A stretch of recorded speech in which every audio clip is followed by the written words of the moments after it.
Welcome to Somebody Asked Me with Janice Case, the podcast where we take questions I've been asked in the past from so many different roles, along with questions you'll ask and we'll ask together to, learn. Along the way, we'll build our capacity to become a community of problem solvers. I'm your host, Janice Case. Let's get to it, shall we? Welcome, everybody. Welcome to Season 2, Episode 1, or Episode 14, if we're just going to keep those numbers going, of Somebody Asked Me with Janice Case. And I am really excited right out of the gate to tell you that I am joined today, of course, by the wonderful Melissa Ellis. And this first episode is going to be a conversation between the two of us. Melissa, welcome. Thank you very much. Hello, everybody. Thank you all for tuning in. And thank you again for having me, Jen. So glad you're here. So glad. So I want to start off by going back to the original purpose that I outlined for this podcast, both for anybody who's listening for the first time, but also because I really think it sets the stage for the why of how we are kind of rolling out episode 2. So for anyone who listened to episode 1, way back in season 1, back in January of 2020, you heard me say the following. What I said was that I believe that this life can't just be about getting through each of life's phases, checking off the milestones, getting everything we can get, and then riding out the years until the end. Instead, I believe that each of us serves a purpose that involves making the world a better place for someone else. That we have it within us to determine what the exact nature of that purpose is and to build our capacity to act on it. The thing is, I went on to say that I believe that the solution to our community's problems, local, state, national, global, rests in each of us. That there's no magic them on who we can rely to solve everything.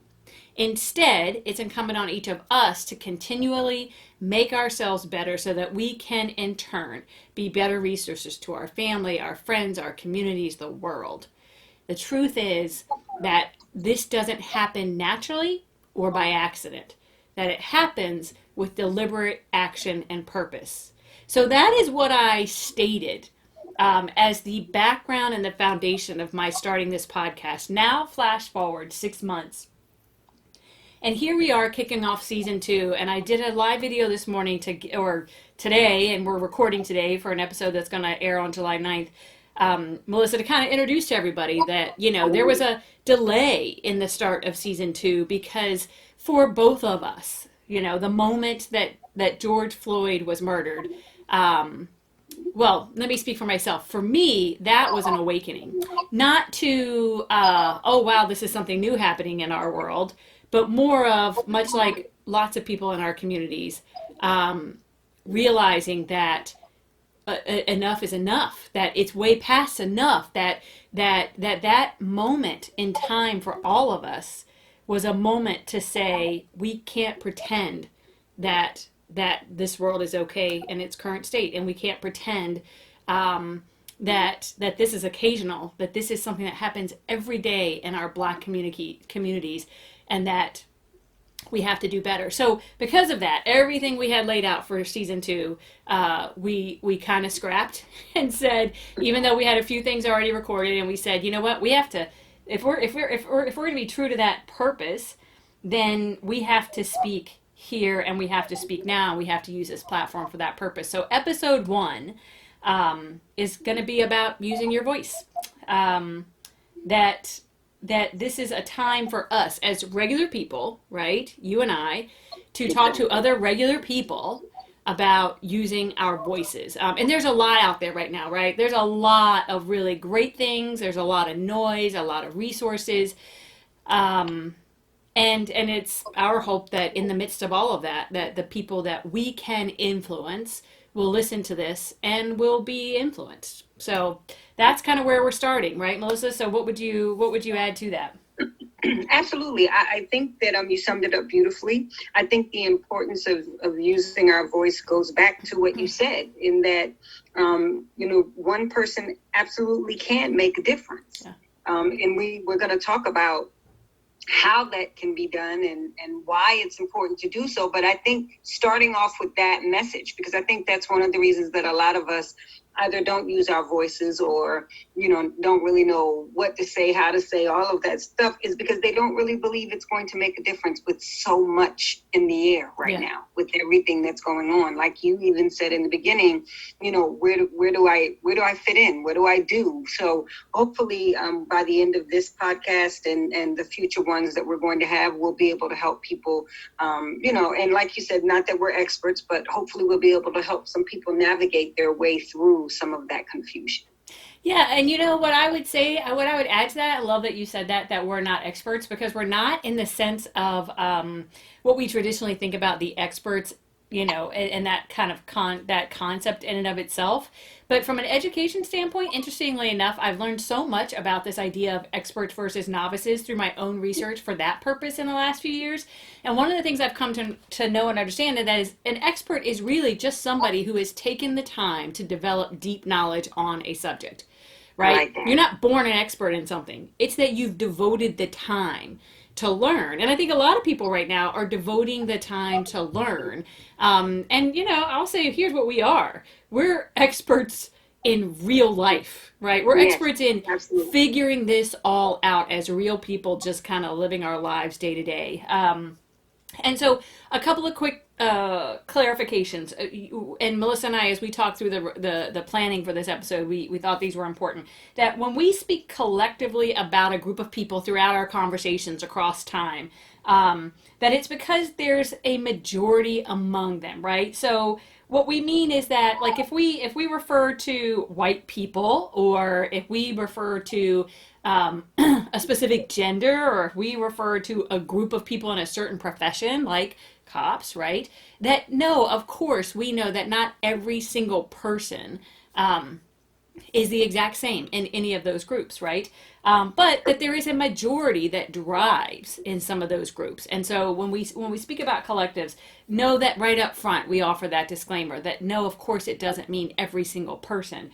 But it is going to be a part of how our conversation evolves. There's no doubt about that. The way this episode is going to go, folks, using your voice is going to have kind of 5 distinct parts. We're going to talk about why we choose to speak up or not speak up, and why both have an impact, the choice to or not to use our voices. We're going to talk about the impact of silence, what happens when you are silent. We're going to talk about the possible consequences of using our voices. We're going to talk about what to say and how to say it when you're ready to use your voice.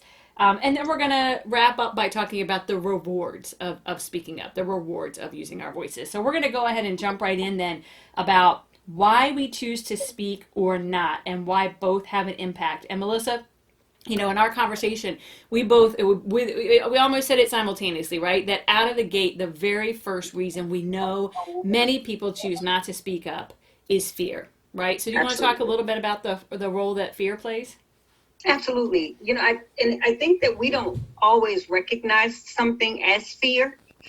We come up with other reasons to justify for ourselves or for our friends why they may not be speaking up or taking a stance in such a time as this. But I think when you get down to the root of it all, it's just fear. It's the fear of potentially offending somebody that they care about, or the fear of saying the wrong thing, or the fear of being the first one to say something in their environment. And I think the biggest one is, of course, the fear of losing friends or family or relationships, because you know that those people may hold a view that's different from the one that you hold.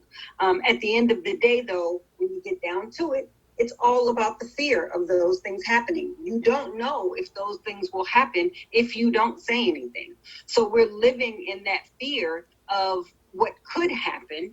And in doing so, doing a disservice to ourselves, to the very relationships we're afraid of jeopardizing, and to the world at large, because the whole point of tackling these issues is in an attempt to see change. So if we're not willing to take those risks, then we may never see those changes. So we certainly want to talk about those fears a little bit more in depth.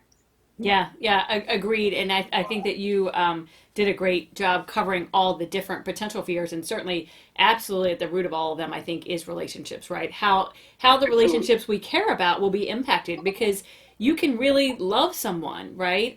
Really care about someone, and be faced right now in this moment in time as we have really brutally honest conversations about the impact of racism and institutional racism in this country across all realms, and suspect that there's somebody you really care about who has an opposite view, maybe is simply a little bit oblivious or non-committal, right? That's a truth about our country and our communities. And so, yeah, the fear of losing them can be very real, right? But I really appreciated how you said it because, quite frankly, this choice to use your voice or not, to use our voices or not, in part is going to come down to our willingness to believe we have a responsibility beyond our bubble. And we're going to get to that, right? We're going to get to that piece. And in fact, you're going to talk about responsibility here in just a second. But so fear is one of the major driving forces about,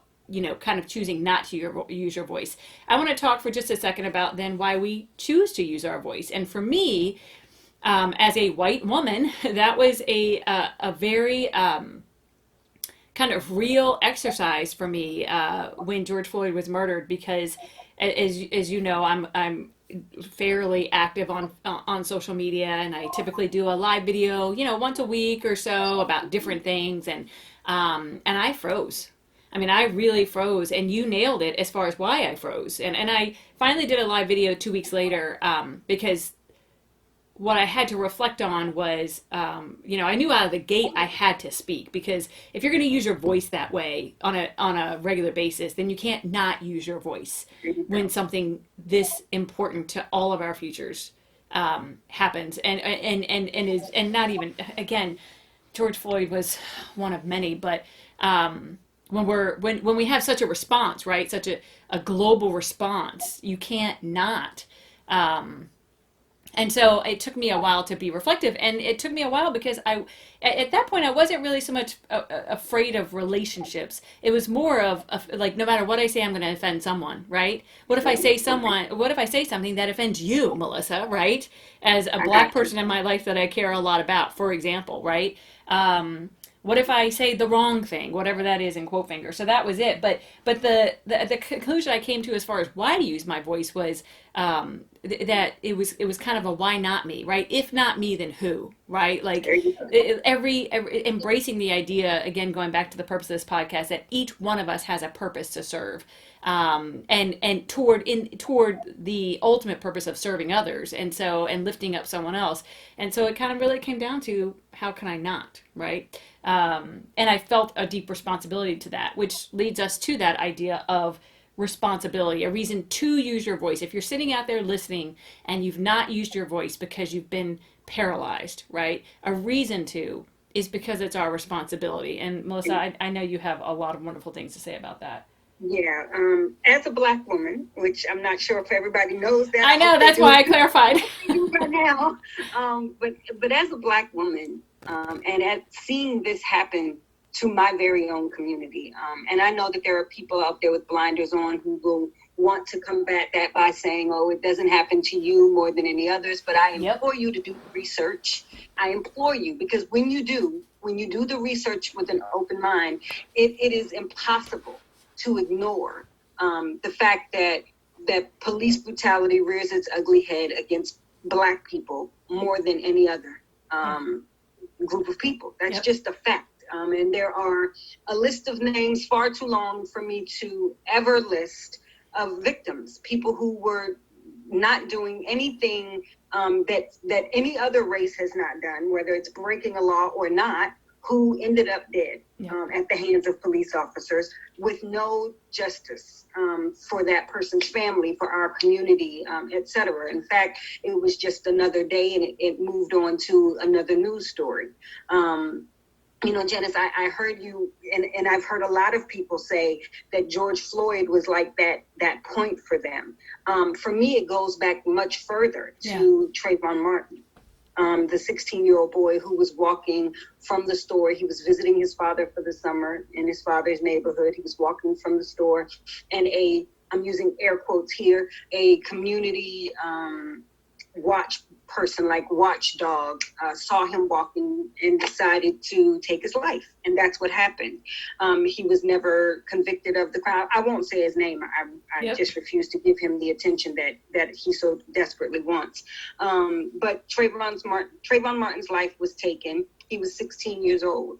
And at the time I was, I have a young Black boy I'm raising myself. And so it hit me very hard that my child could simply be walking from the store in his parents' neighborhood. And because someone had never seen him before, felt that it was okay to chase him down.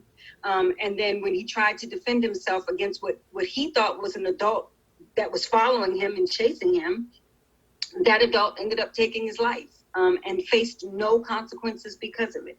So that's just one of many stories that I could tell, or that you can read. Yeah. And, you can Google, you can research, you can watch YouTube videos.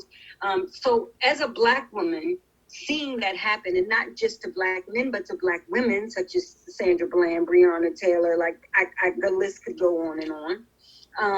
I don't even know how to stay silent. I simply can't. I feel a sense of obligation to not only the victims, but to my friends and my family and my child to speak up and try to enact some type of change so that this isn't a fear that we have to live with every day. It's a fear we live with every day. And I don't think that people really grasp that. I don't think people understand what it's like. Every time you pass a police car, you have to be extra vigilant because the last thing you want is for him to turn around and follow you. The last thing you feel when you are pulled over by a cop is, oh my God, I hope I walk away from this alive. And that is a real fear, one that I myself have experienced. So I can't be quiet. I feel a sense of responsibility, and to all of the things I've stated, but to the world in general, we all deserve better than what we have. And the only way we're going to get it is if we force the change. And the first way to do that is to speak up. So that's my reason for doing so. Yeah, it's interesting because you just gave us a very personal take on responsibility, right? And how and why you feel the responsibility in the way that you do. And part of our conversation, and we kind of agreed out of the gate, we were going to be very honest and transparent, and yet we were going to try and strike a balance because we want people to listen, right? And one of the things that we're going to get to from a resource perspective is this idea of how you get people to keep listening, right? And part of that is how you speak and how you use your voice. But I feel like then to build off of that, right? That what you just explained, even though I've been pulled over way more than my share of times in my lifetime, right? I've never once had that fear, right? My fear is always, holy cow, how much is this going to cost me, right? Never have I had that fear. And so, and again, what I'm ashamed of, and I said this in my first live video when I was finally ready to speak, what I'm ashamed of is that I know that has happened, right? That's been depicted. It's been depicted in books. It's been depicted in movies. It's been depicted. But like a lot of people, and again, I absolutely, there is shame around this. It was seeing George Floyd die the way he did. But let me stop you, Janice, because I don't want you or anyone else to feel shame. But I think shame only comes if you're still burying your head in the sand. If you see that there are things happening and you're just willfully ignoring them. Because honestly, there were plenty of victims before Trayvon Martin. He was not the first. Amadou Diallo is the first one that comes to mind for me, who was in New York and was shot 41 times on his doorstep because he had his wallet in his hand. Right. So, and that was, I want to say, I don't know the year off the top of my head, but oh my goodness, it was some years ago. So I didn't feel it or it didn't hit home for me until Trayvon. It may not hit home for many now until George Floyd. The point is that once it hits, once you see it, once you recognize it, you can no longer hide behind that that ignorance. And if you willfully just choose not to see it or refute any attempts to get you to a place of understanding another person's perspective, that is the only time that you should feel shame. I've seen you doing the work, Janice. That's the reason why we can do this. That's the reason why we can have this conversation. And even the reason why we remain co-hosts on this. If I didn't feel that you were willfully and purposefully doing the work, then I couldn't be here. So to even hear you say you feel shame, I don't like that. I don't want you to feel that. And I don't want anybody out there to feel that if they're willing to do the work. That's what's important. Well, and I really appreciate that. I do. I appreciate that, and I appreciate your perspective on that. I will say this, though. I think we have to feel uncomfortable, right? I get that. Like I do. And so as much as it's a hard thing to admit, right? Feeling shame about not acting before, feeling shame before not being a part of the solution. And yes, I like to think that I've worked my whole life to serve others, but this is a very specific place that we have to be better in this country. But I appreciate, I love how you structured that if your head is now out of the sand and you're now doing the work, then let that shame go, right? Like you can release that. Yes.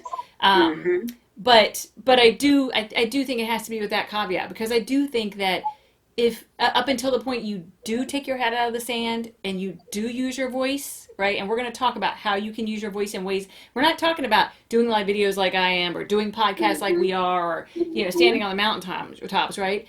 But using your voice in some way, and I feel like until people do that, we should be ashamed, right? Like shame on us.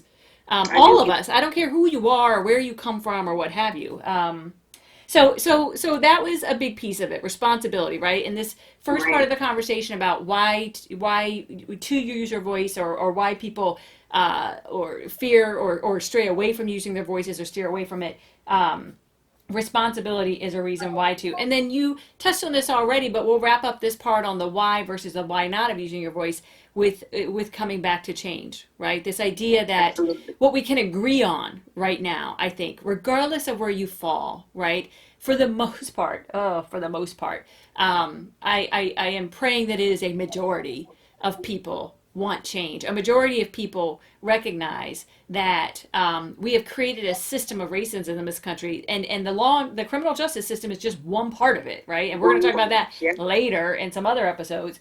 But in this part of it, we've created a system of racial injustice that is so embedded that we have to each start using our voices in a lot of different ways if we hope to see change, right? Absolutely right. Yeah. So let's talk then about the impact of when you don't. The impact of silence, basically, is what we're going to spend a few minutes talking about.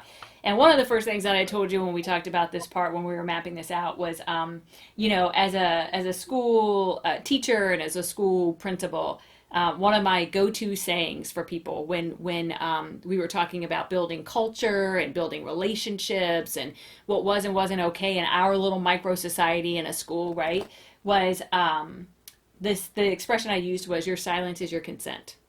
Yes. That when we don't speak, the people around us translate that in general, and I really believe this is human nature, translate that to acceptance or consent. That's exactly right. And we would talk about that in class when I was a teacher with kids. Like, if you saw, Johnny hit Bobby, and you didn't say, hey, you shouldn't hit Bobby, then you told Johnny with your silence that you were okay with him hitting Bobby, right? Yep. As a small classroom level experience. And then that grew as I changed roles. So let's talk about that a little bit. What does that say to you? How does that play out in the world from your perspective? That's something that I've always taught my son, that, I've always drilled into his head, that you do not bully people. But in addition to that, you don't stand by while someone else does it either. Yep. Because when you do, it's like saying it's okay, and that you're okay with how they're treating that person, and that's not okay. So that's absolutely the case. And I think that is the case across the board. Like if you stop and just think of any everyday example, we all know that's true. If you see someone being mistreated and you say nothing, then it's like you're saying it's okay for that to happen. Even down to, we have laws against it. You know, if you see a crime and you don't report it, they can charge you with, you know, not filing the right report, or, you know, all kinds of stuff comes up where that is the case. So I think that so many people think that by being silent, they're not making a statement one way or the other. Like, if I just don't say anything, then I won't offend anybody, then I'm not picking a side, I'm going to remain neutral. But that's not what that's not the message you're sending. When you don't speak up, you're saying that you accept things the way they are, that it's fine the way it is. And we all know, even if you're not in agreement with the stance that Janice and I have, if you're on the opposite side, to think that all of the way the world is operating right now is okay is delusional. It's just delusional. Yep. And by not saying anything about it, you are contributing to that delusion. That's just the way it is. Yeah.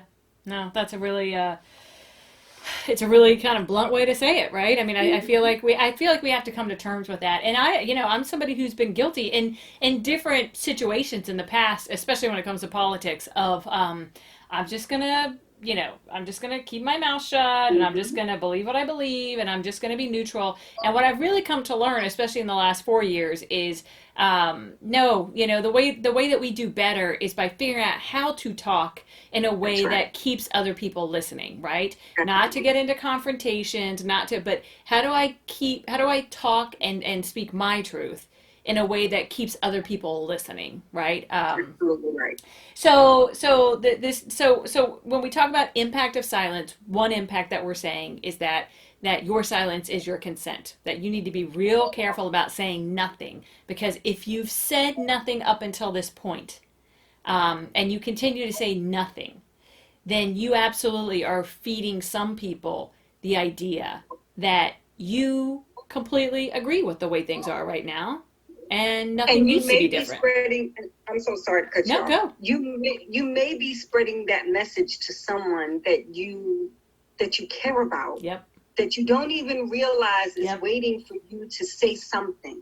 I'm going to be very blunt and very clear with this. If you call yourself my friend, and I don't care what the issue is, it doesn't, you can take this particular issue off the table, whatever it is. If I am your friend and I am stating that something is bothering me, or something is painful to me, or something is impacting my life in a negative way, and you remain completely silent about that thing, then I am absolutely going to question how much of a friend you are. I think that's human nature. Yeah. I think it is fine to believe that people with different opinions and feelings and all of that can be friends. We absolutely can. But if we're going to be friends, I need to know that things that negatively impact my life matter to you.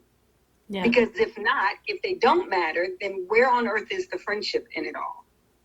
And so sometimes by remaining silent, by saying nothing, you're actually hurting people that you care about, because they need more than that from you. And it may not even be that they need you to do it publicly, although that is what we're talking about today. We're talking about using your voice. But the one thing I say, and I told Janice this, we discussed this when we spoke, the thing I appreciated about Janice is that without, even before she made a big live video or anything, she was just like, I'm checking in. Yeah. Are you okay? Yeah. Which let me know that she saw that there were things impacting my life. And if you're not doing that for the people in your life, then you're failing them. You're failing these relationships that you claim you want to save by saying nothing. So you're essentially defeating your own purpose. Yeah. Because in saying nothing, in an attempt to save your relationships, you could very well be losing them. Or,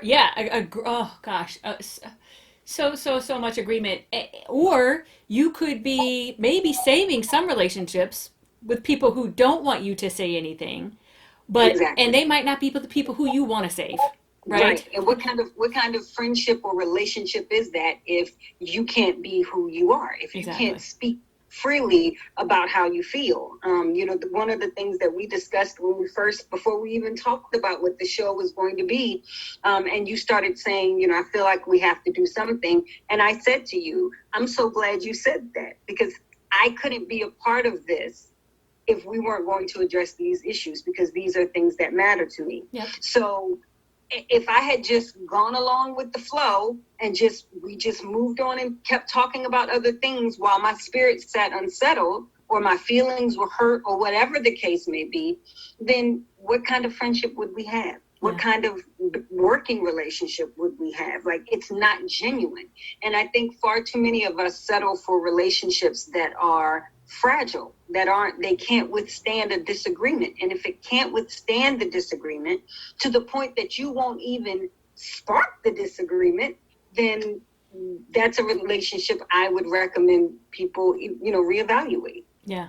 Well, it's that idea that we're all, likely better off with a few very deep relationships where we can speak our truth, where we can spark the conversation that might be hard, but we can get through it together, than to have, tons of friends that we spend lots of superficial time with, but we never go deeper than, a beer around the fire pit or whatever it is, right?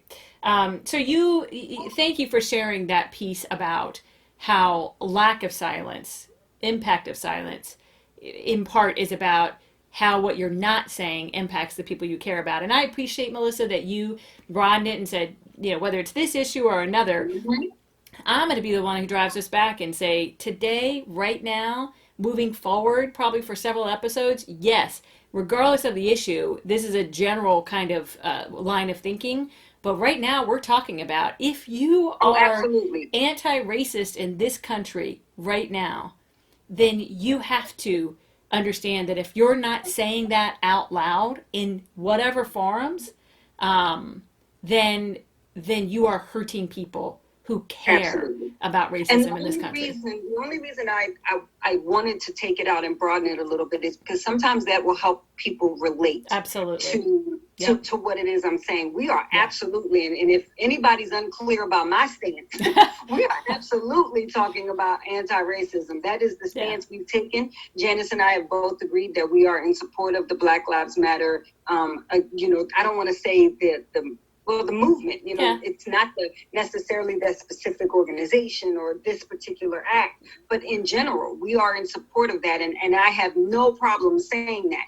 My reason for broadening it out, though, is because I know that for a lot of people, this is a very charged issue. Yep. And that's something that Janice and I both talked about as well. When some people hear the word racism and shut down, and while what we're saying here may not ever penetrate their minds, if they can hear enough to apply it across the board to other things as well as an analogy, it may help them to see things a little more clear. So, but I do appreciate you honing that back in, because I don't want to give the wrong impression. Well, I think it's a good balance, and that's what you and I are working hard to strike, that we are being very specific and to this. But you're absolutely right. We have to help. We want to help everyone listening be able to access this, right? This thinking and this learning. And in some case, sometimes the best way to do that is to set the charged issue aside, as you said, think about something less charged, understand the rationale, and then be able to come back. So I really appreciate that you did that. And tying to all of that too, by the way, is that another impact of your silence is that when you don't speak, then assumptions go unchecked. Right? So not only are you hurting people out there who are left wondering, okay, she hasn't said anything, right? So I assume that means she agrees with what's happening in the world, because she hasn't said anything, so I don't know. And gosh, this is so important to me, and she hasn't even, brought it up to me or asked me.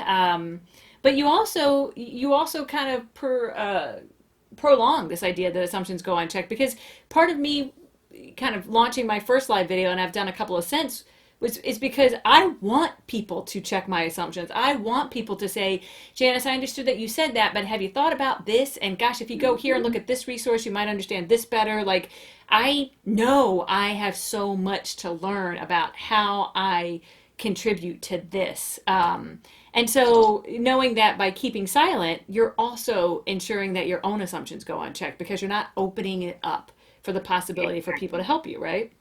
That's exactly right. Yeah.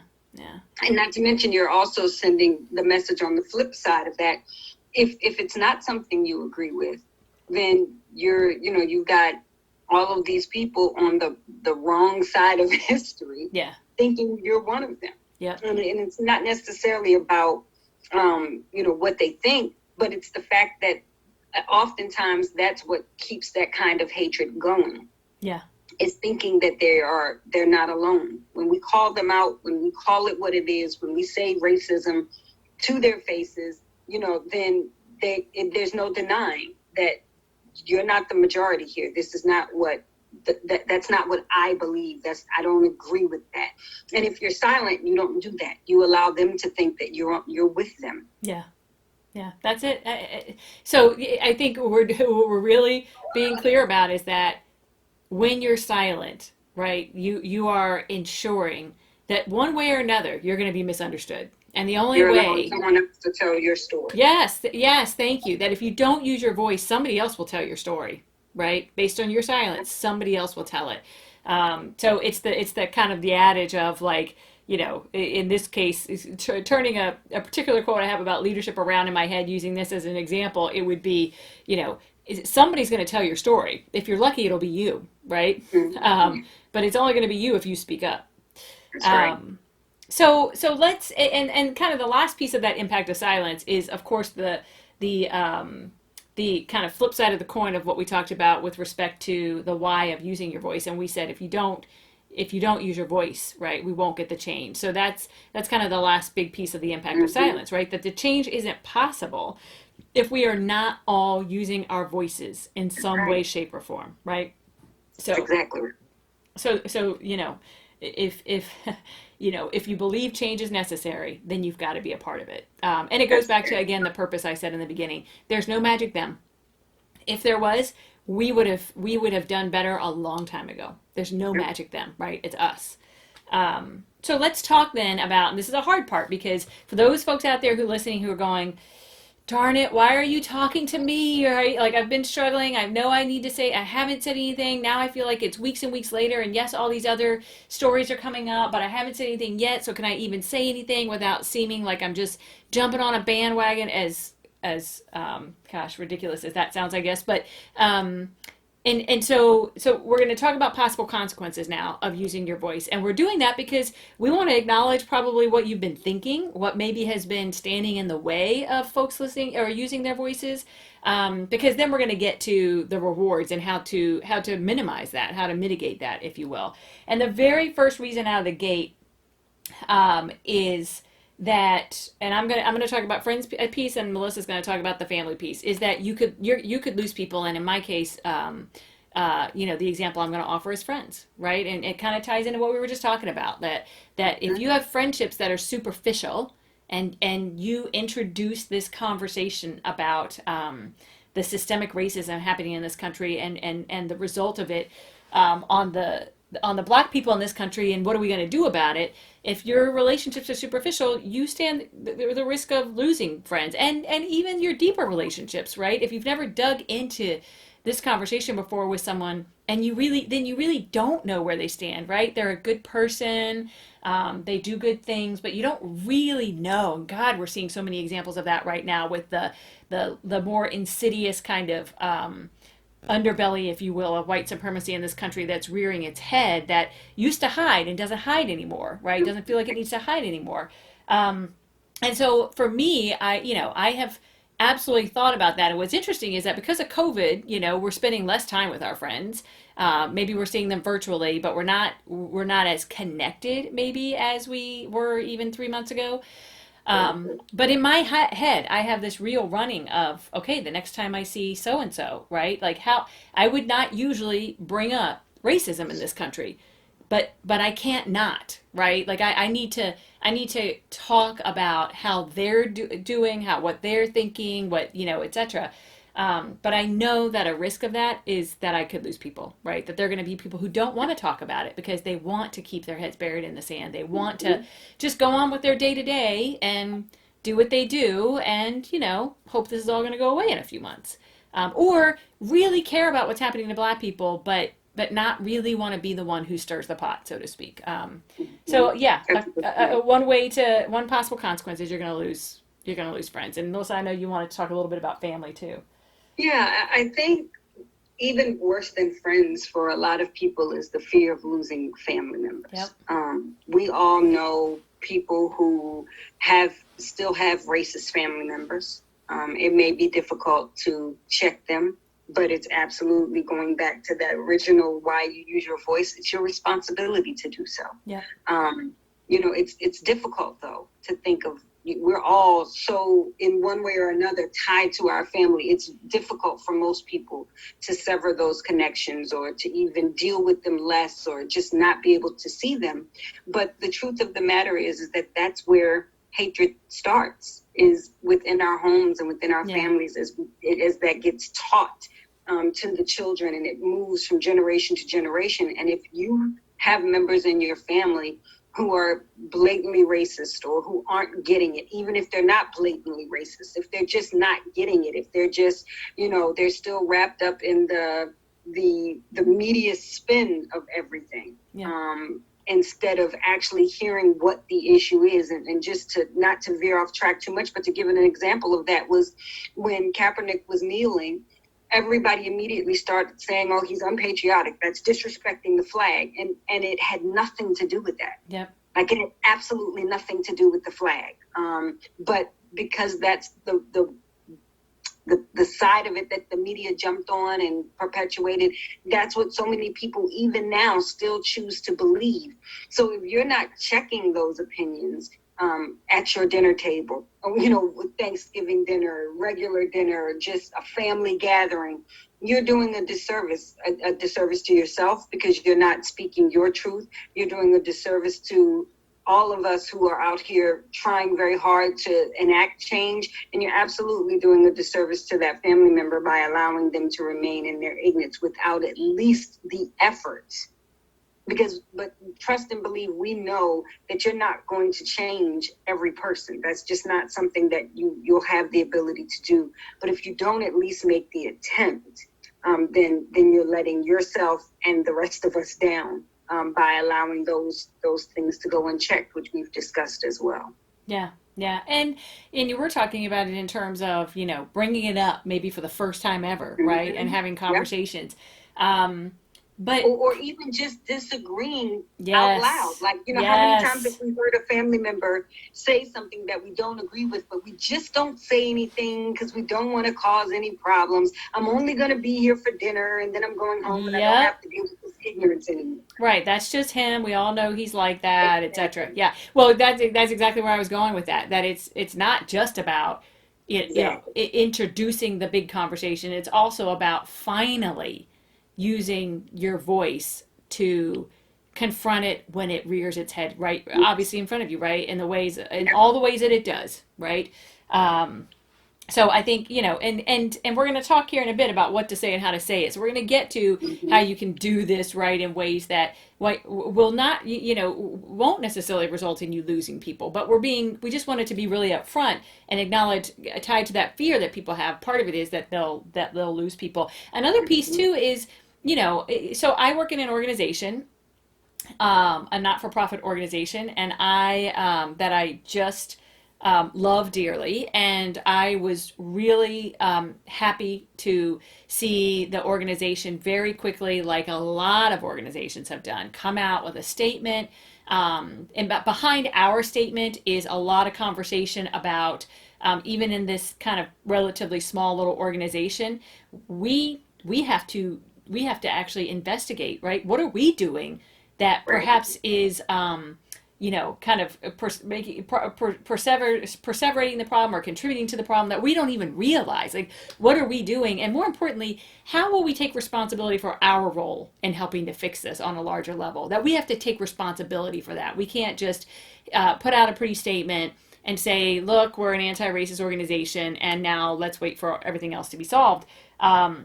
But even in that context, whether you're in a context like that with an organization who's done something similar, or you're in an organization where they haven't even mentioned it, right? There is a fear about employment status. Like, we've opened the door wide open in my organization to have conversations.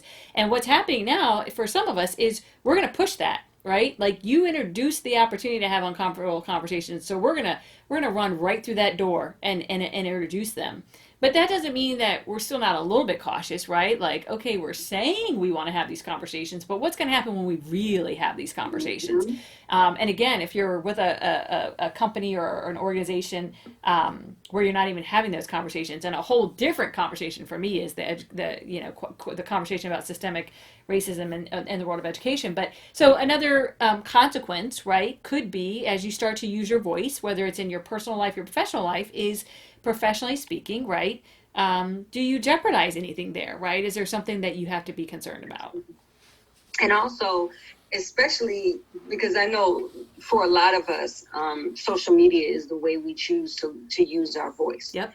And that is specifically dangerous, especially dangerous, I should say, because we've seen the results of that. We've seen the results of people losing their employment based on their behavior around this issue, making the racist statements, but also people whose companies don't support Black Lives Matter or even allow their employees to support it. So I've read stories where they won't allow the employee to wear a specific face mask that might have BLM on it or something like that. And so if that is your chosen method of using your voice, you have to be prepared for that consequence. Yeah. It's not the case all the time, but it's absolutely a possibility. Yeah. So as much as this is about using your voice, we're certainly encouraging that each one of us thinks about it, right? That you just don't start talking, but that you on one hand you got to start, right? But that you are thoughtful about it, right? To feel comfortable and confident about how you have those really difficult conversations. And we're going to get to that in just a minute. But before we do, with respect to other possible consequences, one of the ones that was really important for us to talk about, and Melissa, if you don't mind taking the lead on it, but this idea of you might get it wrong, right? We're about to give you some guidance, and many of you have probably listened to a bunch of, if you're like me, I watch the movies, I'm watching the movies, I'm listening to the podcast, I'm reading the book, or books, right? But we're still probably going to get it wrong. Like at some point, right, we're going to get it wrong. So let's talk about that, Melissa. Yeah, I mean, absolutely. I think, and that does tie back to what we were just talking about, being careful what you say and how you say it. And, while we absolutely encourage you to use your voice, to do so with thought, because even with everything that's going on in the world right now, it is almost inevitable that you will get a part of it wrong, that you'll say something the wrong way, or even someone will interpret something that you've said the wrong way. You may even be misinformed on the facts, any of that. There's absolutely that possibility that you might get it wrong, but you have to be prepared for that and open. You have to be ready to own it if you get it wrong. Don't run from it. Don't hide. Don't deflect or defend. Own that, hey, I made a mistake. Now I'm speaking up to correct that mistake. Like that's as simple as it can be.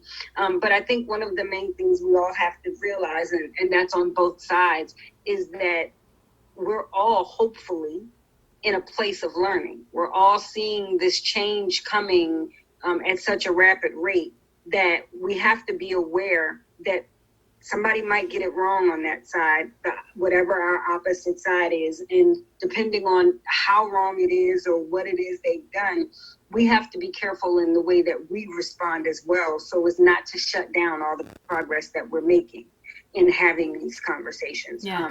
Janice and I have had conversations where she stopped in the middle and asked me a question because she didn't want to say something that was going to be offensive. Now, had I just immediately jumped into, I'm not going to answer that, then I would have shut her down and lost somebody who I can see is really invested in doing the work.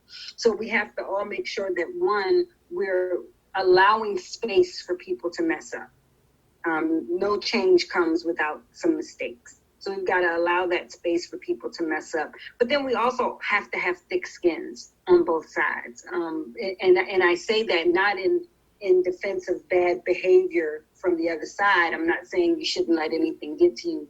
I'm just saying that we have to make sure that we aren't being, I don't like the word I'm about to choose, but extra sensitive. Yeah. Because it is such a charged time. Everybody's on edge. And if we all respond on edge, then we do run that risk of shutting down the people on the other side, or the person that we're talking to, or in general, just shutting down the progress that we're making. And I don't think we want that. Yeah. Yeah. You said that beautifully. And I think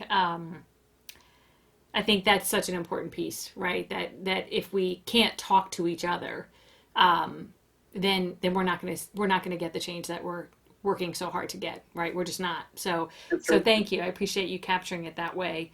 So let's go ahead then and talk about what to say and how to say it then, right? So now that we've terrified everybody listening about all the things that are going to go wrong when they speak up, right? And we've confirmed for them that they are going to screw it up, because we're going to screw it up. Now we've done all those things. Let's talk about, okay, let's throw a lifeline, what we can say and how to say it. And this isn't Melissa and I dictating, right? Exact words, but it's us providing some guidance to folks who have struggled with how to use their voice to talk about racism, and specifically to talk about systemic racism and the criminal justice system right now, etc. Let's talk about ways to do that. So Melissa, I'd love for you to start, and let's think about the piece of don't overthink it and speak your truth. Yeah, absolutely. Yeah. I think even with all this information we're throwing at people, the biggest mistake that people are going to make is overthinking it. Yeah. At the end of the day, it's about speaking your truth. It's about standing up for what you truly believe in your mind, heart, spirit, what you believe in, and standing by that. And that's something that I think, I'm not going to say should come easy, but it certainly shouldn't be something that causes great discomfort for you. It may cause discomfort for the people around you, which is some of those fears that we were talking about. But at the end of the day, if you can't stand up and speak your truth, then what is the value of those relationships and those people to your life? So I don't want people to sit here and think that they have to come up with a 10-point plan on what they're going to say and how they're going to say it. No, it's not that heavy. It's a matter of simply deciding what it is you believe and speaking that. Yeah. And saying that and standing by that in both your words and your actions. So without, like you said, not wanting to scare anybody, it's like approach it realistically, which is why we're providing that information. We want you to be fully aware of what's possible, but not so much that it stops you from being true to who you are and what you believe. I think, I'm going to jump from there to this idea of starting points, right? And a starting point, there's a couple of starting points you and I talked about. One of them is the simple, if like you said, instead of waiting to develop your 10-point plan, being as simple as saying things like, it was wrong, this is wrong, right? This has hurt me, and this is how it's hurt me, right? Whatever your how is, and being kind of very, very, very simple and just to your point, true to yourself by just talking about how you feel. And I will say, again, with my first live video, I struggled because I was worried about focusing on me. Like, who the hell am I in the midst of all of this? And then I realized, and we've talked long and hard about this, that first of all, this conversation has to be between, among, and from both Black and white Americans in this country. We created race, right, as a cultural concept, and because of it, we all have to be talking. And so the thought that and so when I did that live video, that was kind of what drove me, was that if I don't, right, then where will we be, right? If we don't all talk. But then the second piece of that is, I'm wondering, and I want your opinion on this, Melissa, if a relatively safe zone is the way I'm going to put it, I don't know if that's right, is to, at the very least, reach out to the people in your life who you know are most impacted by this, right? Um, Absolutely. and say it to them, right? This is wrong, right? Yep. This That's this a hurts great me, starting point. Absolutely. right? I think, and that ties back to some of the stuff we spoke about earlier, in that if there are people in your life that you care about, they likely need to hear that from Yeah. you anyway. Yep. So start there. Yeah. That's a great place to start. And once you see how much your voice can impact the people around you, then hopefully you'll be more comfortable saying it to others, and saying it louder, and saying it, to everybody openly, not hiding behind silence, not hiding behind straddling the fence, not hiding behind, well, I just don't want to pick a side. Unfortunately, in this country today, especially, although always, if you aren't aggressively anti-racist, you are racist. Yeah. If you are not out there fighting the fight, if you're not out there fighting against the wrongs, then you are consenting, as we've been saying. And so taking that stand is necessary. But like you said, we don't expect you to, we're not telling you to, we don't expect you to just jump out and start screaming it from the rooftops. We know that it's not an easy thing for some people. But it's one of those uncomfortable things that you have to overcome if you want to be respected, if you want to see the change, if you want to be true to who you believe yourself to be. Well, and I think too, like building on that even, right? So reaching out to the people in your life who are most impacted. And then as you work to take the action of growing and learning yourself, sharing what you're learning, right? Mm-hmm. And again, there's some hesitancy because I feel stupid because maybe I should have known this all along. But you know what? Right now, in this moment in time, your epiphanies and your ahas, whether you should have known that all along or not, are important and powerful for other people to hear. And we have to give ourselves, or we have to acknowledge that part of why we don't know what we don't know is because we were never taught it, and because it wasn't made evident, right? Yep. And so now we know to go seek it out and to go uncover it, right? That's not an excuse anymore. But more importantly, it's okay to say I didn't know it, whether I should have or not. I didn't. Right. Now I do, and here's what I think as a result of knowing it now, right? Absolutely. So I think sharing that is another way, right? So start by checking in on the people and saying, the simple stuff of it's wrong and I'm hurt, and I can't imagine how you're feeling, and the whole thing. But then also just beginning to do the simple things of sharing what you learn along the way. Absolutely. Yeah. So, I'll say, speaking of kind of resources, I certainly, like, again, a lot of folks I've been paying attention and listening, and there's a couple resources I want to share and drive people toward, but there's so many, right? This isn't an exhaustive list. It's just a couple of things that come to mind because I feel like they're really easily consumed. And consumed so that you can then turn around and do, right? So that's the only reason I spotlight them. But I do want to acknowledge before I do that, we're getting a lot of media right now, and a lot of it is also some of the ramifications, I guess, is what I want to say, of not the wrong things, but let me give you the example I'm going for. So we're talking about, like, reaching out to the people who are most impacted. You shared how I checked in with you. I checked in with all the people in my life who acknowledge themselves as Black or African American or people of color or whatever term they use.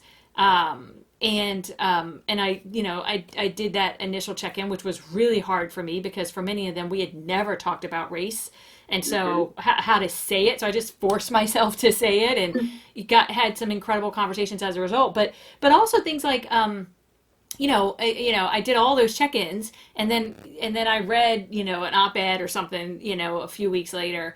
And it was kind of like, okay, I'm not, like, I don't speak for all Black people, right? I got all these people reaching out to me because I'm Black, and I'm the only Black person they know, and I don't speak for all Black people, and, go figure stuff out for yourself. I can't, like, babysit you and take care of you. So you're getting mixed messages almost, right? Like, do I, don't I, what? So what are some thoughts about, like, how people strike the balance there? I think there is this sense of entitlement in the world right now, where people feel like everything should just be handed to them. Fair. So if I don't know something and you know it, then it's your job. You have to tell me, like, teach me. No, I don't have to do that. Yeah. In a world where I am oppressed, in a world where I'm fighting for rights and freedoms and liberty and life, like literally fighting for life, I don't have the time or the energy or the patience or the desire to teach people stuff that they can easily learn from a Google search, a visit to the library, scrolling down social media. Yeah. Like, it's the information, like we keep saying there's so much out there. There's so much out there, not just in terms of people's opinions and voices and the protests and, you know, there's knowledge out there. There's information out there. And if you truly want to know, do that work. Yeah. Don't rely on a Black person to do it for you. Don't demand that someone answer your questions. And if they're not willing to, well, then you must not have any basis for your opinion, because you won't tell me what. No, that's not my responsibility. And I think we have to be very cognizant of that in today's world, because that tends to happen to Black people a lot. As you mentioned, I'm not the representative for all Black people. There's this idea, which is partly why we have these issues in the first place, that Black people are a monolith, that we all think, act, speak, and behave the same way, and that we know all there is to know about Blackness in the world because we're all the same. And that's simply ridiculous, for one, not true for two. At the end of the day, we all know that everybody's different. Yeah, everybody. Exactly.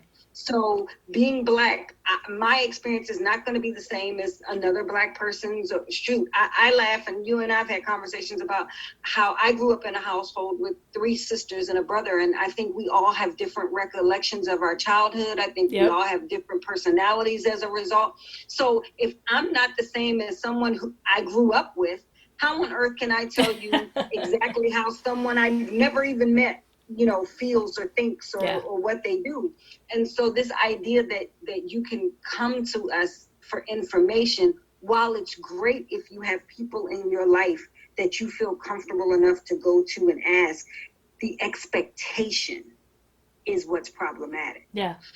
Asking them if they mind giving you some information is not a problem. Respecting, however, if they say no, is a must. Yeah. It's not the responsibility to educate. It's not the responsibility to help you understand.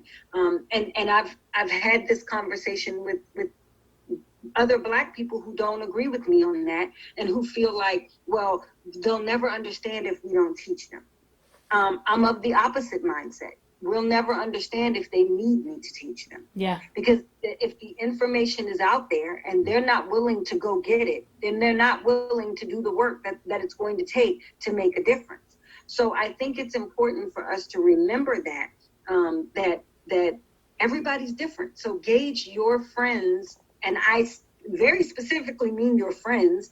You certainly shouldn't be expecting that of a stranger. Right. But if you have Black friends and you have questions of them, or vice versa, I guess, if you have a white friend and you have questions of them, make sure they're okay with answering the question. Don't just assume that it's their responsibility or their job to help you understand things. Yeah. So I think that's a really important point that most people aren't really talking about too much, that I've seen outside of the Black community. It's a very common thing that we talk about. And when I say we, again, I'm speaking in my circle and from what I've read from books and things like that.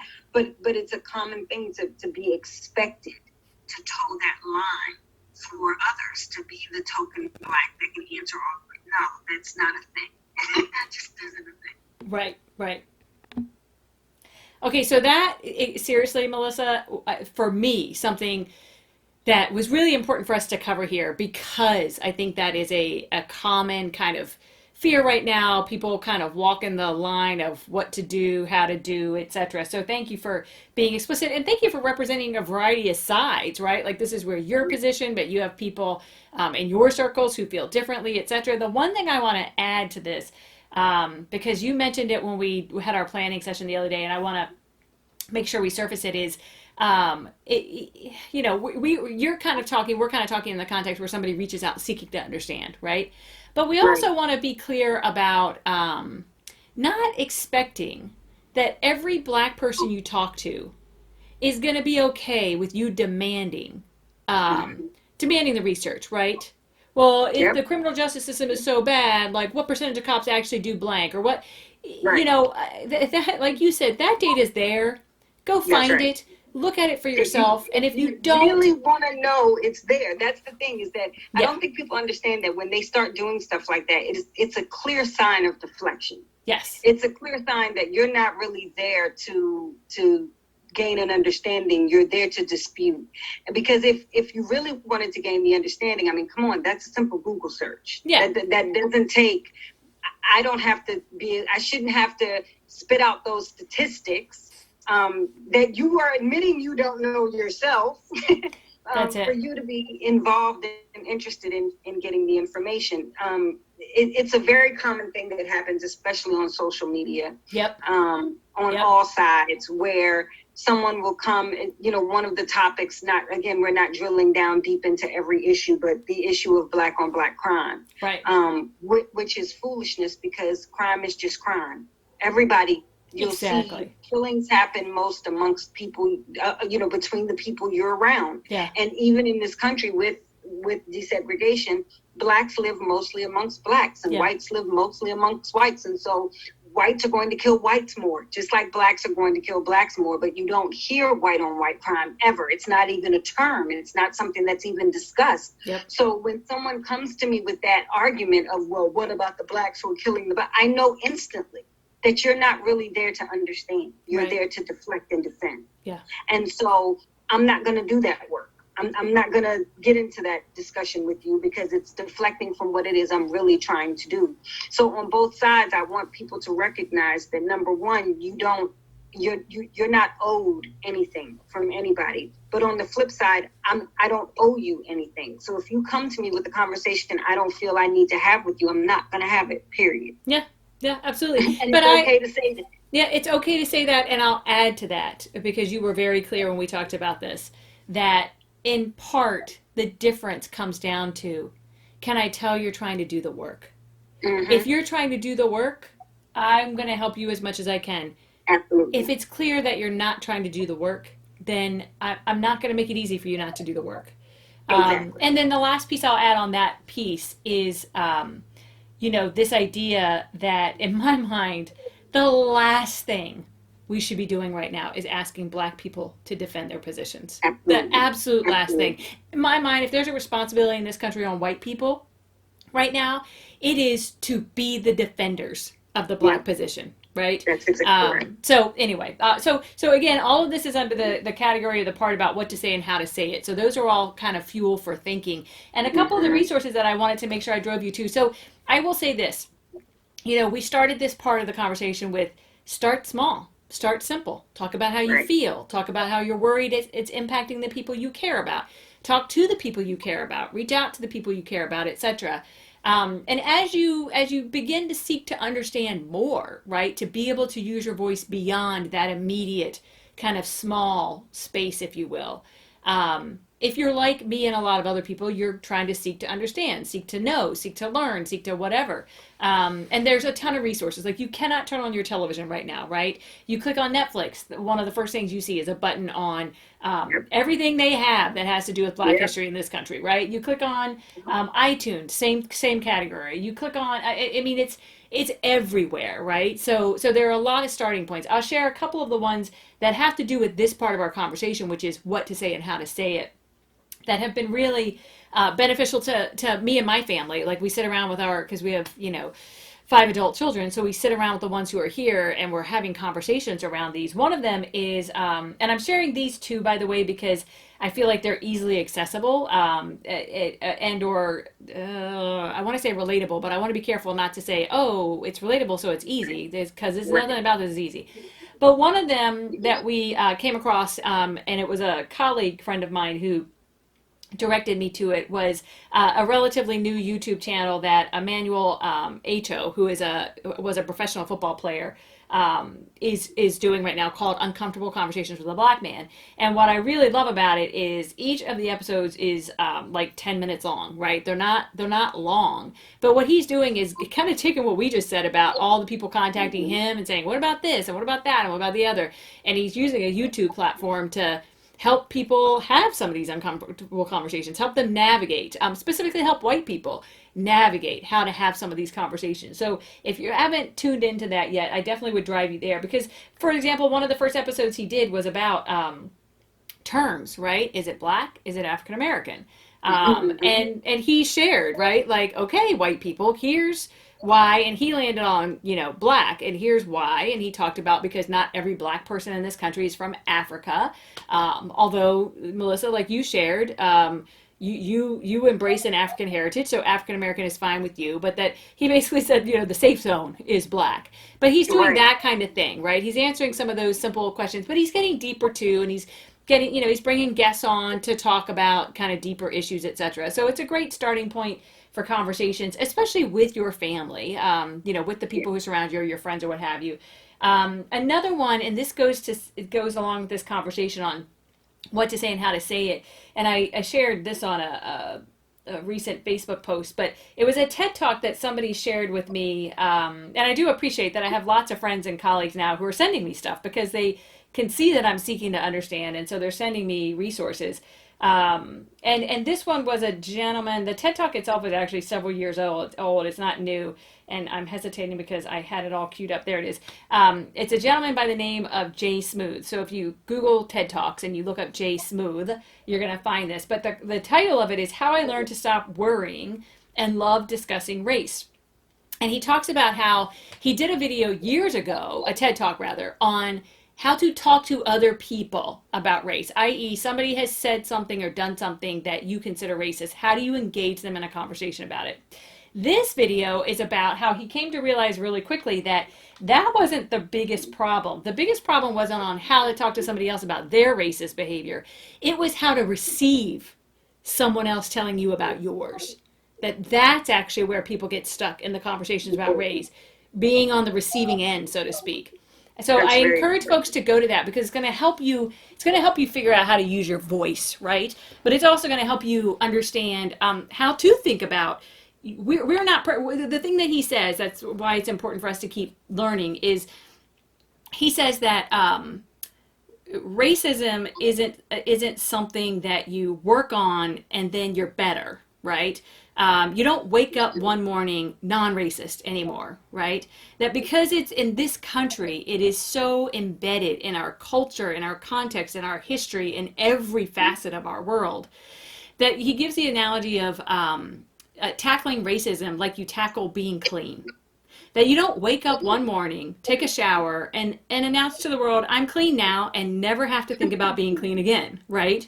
That you actually have to work at being clean every single day. And he says that racism is the same way. That even though you are somebody who might even identify as anti-racist, you have to work on that every single day, because it's not a natural state in this country, right? It's not a natural state of being. That's absolutely right. And I love the analogy because I don't think, and I don't think people understand how deeply ingrained racism is in the fabric of this country. Yeah. It is what this country was founded on, period. That's what it was, and it still remains.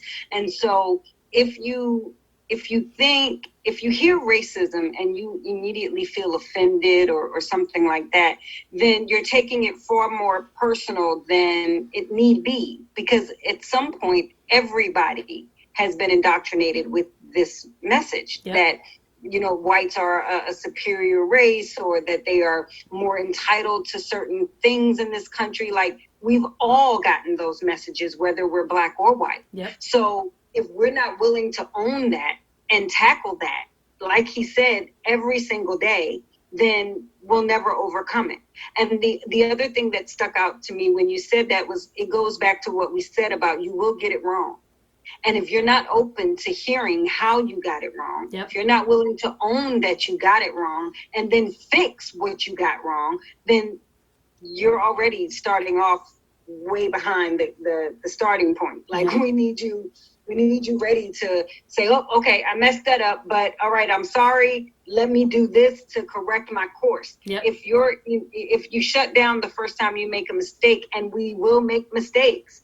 If you shut down, then what good is it? What good is anything that you've worked at so far? So I do love that TED Talk. I thought it was very interesting. Yeah. Yeah. So we'll continue to dig into some of those ideas even as we think about next episodes and the things that are coming up. But let's go ahead now as we're beginning to kind of come to the end of this first conversation and talk about then the rewards, right? We've talked about all the terrible things that can happen if you use your voice. And we've talked about how to use your voice and some resources to begin to get you thinking, right? And that last piece, I'll say this. Some of those resources we put out there because sometimes using your voice comes from learning something new that you can then talk to others about. Hey, I just saw this TED Talk and it was talking about blank.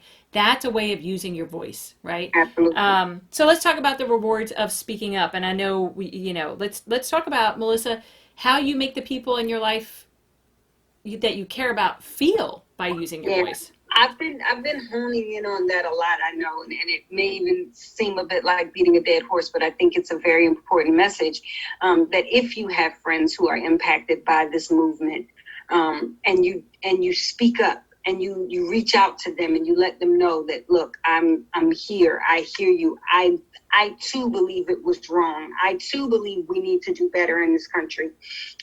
You're strengthening relationships with people that you care about. You're lifting up those who are oppressed, whether you realize that you're lifting them up or not. Even if they don't come right out and say, oh, thank you for, it matters. If you're close to that person and you care about that person, trust me when I tell you, it matters to that person, whether or not you're saying anything. And it makes a big difference simply by taking that stand and letting them know that you care. So that it definitely will result in stronger relationships. Now, we did, of course, talk about potentially losing some relationships, but if you truly lose them, then for the most part, they were probably not healthy relationships to begin with. So you're lightening your load without even realizing it. It may be painful, but in the long run, you're likely lightening your load from having to deal with people who you yourself find offensive. Yeah, that's exactly right. And, kind of along those lines, a reward of using your voice is that you will lift up people who have been oppressed for the onset of the history of this country. And I can't think of a better reason to use my voice right now, right, than to be a part of lifting up. And yes, like you said, that's going to result in stronger relationships. And it's also going to result in the simple act of saying, it's my turn to carry the load, right? As a white person in this country, it's my turn to carry the load. And it should be our turn forever, right? But so that's absolutely a big one. And you kind of talked then about this idea that we've talked about, like you said, by maintaining those relationships, even with people who disagree with you, even with people who have different beliefs, on both sides, right? By maintaining those relationships and speaking and using your voice, you create an opportunity to have a positive influence on someone else. And that is the us, right? That is the one person at a time. And I've said before, yes, I believe that it starts at home and it starts with our families and it starts in our bubble. I 100% believe that, but I also believe, and we're going to talk about in the next episode or another episode, action. I also believe that that's not enough. I also believe that we can't all just do that in our homes because it's going to take generations to fix this. And frankly, it needs to be tomorrow, not generations from now, right? We owe that to the Black people in this country. But you have the opportunity to influence people and ultimately then to begin to see the change we want, right? Equity and justice for all, right? That every person gets what they need to live the life that we were promised in this country. Equity and justice, right? So those are in the end for me, like from a rewards perspective, I can't think of a better reward than that. Either. And I think that is ultimately the goal. We want to strengthen our friendships and we want to speak our truths and live well knowing that we've done all we can do. But at the end of the day, I want a world where my son doesn't have to be afraid to walk the streets. I want a world where George Floyd doesn't get killed no matter what he did. You know, that's the thing in this country. I feel like so many people miss the mark in that, oh, well, if you're not committing a crime, you don't have to worry about it. Like, I could give story upon story upon story of people who were not committing crimes. Yeah. But even if they were committing crimes, they're not capital offenses. And cops are not judge and jury. Yep. So someone losing their life on the street, regardless of the reason, is not okay. It should never be okay, no matter what the reason. So I think that is the ultimate goal, is to change the way things are now. And we won't do that if we're not taking the risk and speaking up and fighting for change. And like you said, I'm fighting for justice and equity for everybody across the board. And so I think it's important that we keep our eye on that big prize outside of our own little personal world and personal experience.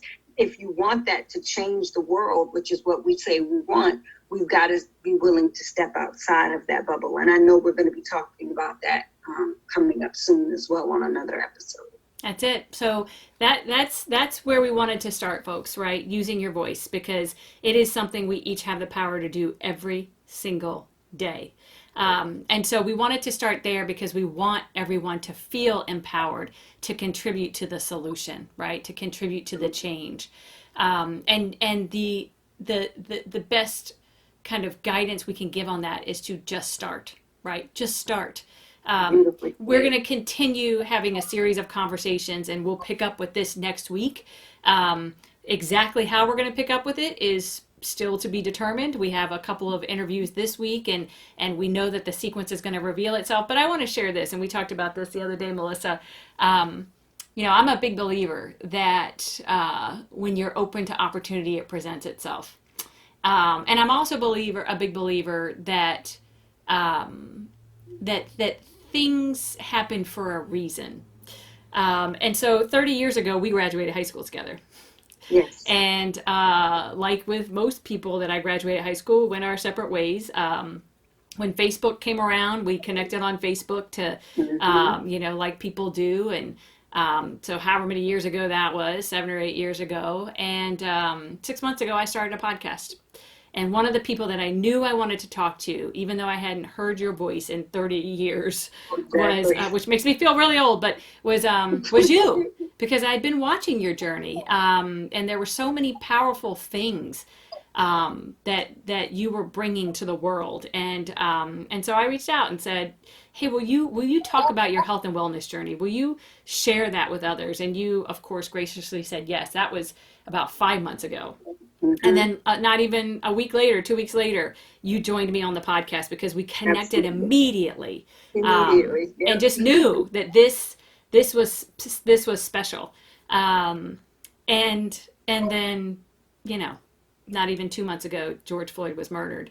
And here we sat, right? A Black woman, a white woman, already engaged in a platform, already working together to just try to help the world be better, with the 5 people or 500 people who listen, as we like to joke. I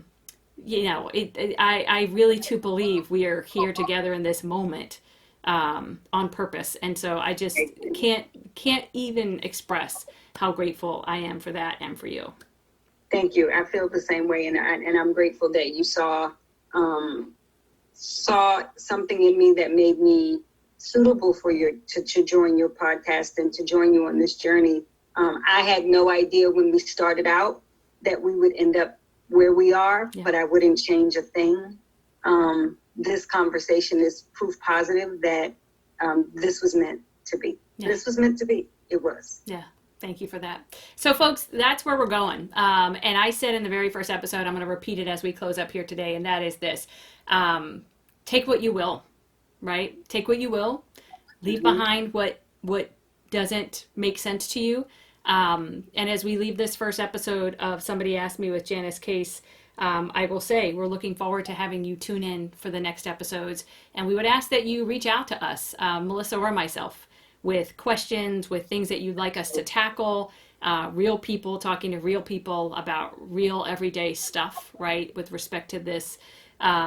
So reach out to us if there are things that you feel like you'd like to hear us tackle. Share our stuff, right? The more voices that hear, the better. We could be the voices that help somebody else see things a little bit clearer. And tune in next week and we'll get to it.